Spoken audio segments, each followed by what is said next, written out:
Sveiki, žmonės klausė manęs, kad pakomentuočiau celofano bylą riaušių ten, kur jam reiškia dabar prašo prokuroras 5,5 metų duot.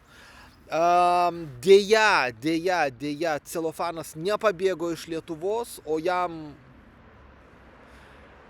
jis turėjo tokią galimybę ir užsienyje greičiausia Interpolas atsisakytų padėti Lietuvai jį gaudyti, dėl to, kad celofanas nenusikaltėlis iš tikrųjų.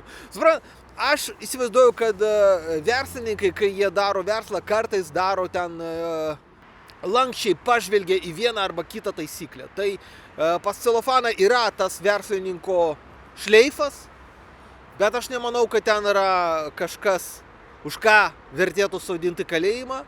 Dabar dėl riaušių bylos.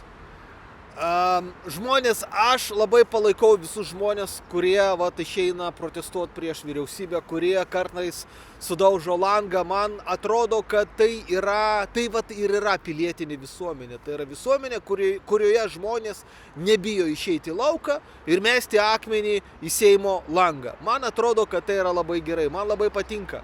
Dabar dėl celofano tenai byloj, dėl tų riaušių, ten viskas yra pritempta. Ir aš be abejo linkiu jam sėkmės, aš nesu jo advokatas, aš tiesiog esu simpatikas, reikia taip sakyti, simpatikas. Tai aš matau, kad tenai yra ta problema, kad jie nori nubausti jį už jo politinę nuomonę, už tai, kad jis iš tikrųjų vedė žmonės į protestą ir už tai uždaryti jį į kalėjimą.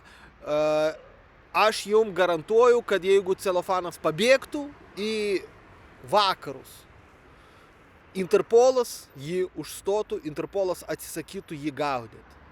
Taip pat būtų, bet deja, aš nebuvau antiek artimas jam, kad patarčiau, kaip čia reikia pabėgti, o aplink matyt nebuvo tokios iniciatyvos. Dabar tai kaip jam iš šitos situacijos išsisukti? Jeigu jį pasodins iš tikrųjų 5,5 metų už riaušes tenai prie Seimo atseit, tokią bylą, man atrodo, tikrai galima laimėti. Tikrai galima laimėti, aš su mielu noru ją padaryčiau, nes aš manau, kad ideologiškai negali būti demokratinė valstybė iš viso tokių bylų. Bet mes matom, kad yra.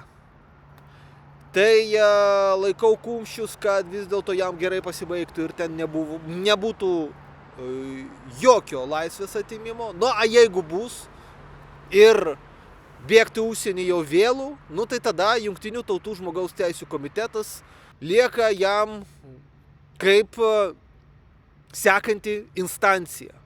Prisirašykite prie mano kanalo, o jeigu jums reikia parašyti skundą į Europos žmogaus teisių teismą arba aukščiau į Jungtinių tautų organizacijos teisminės institucijas, parašykite man e-mailą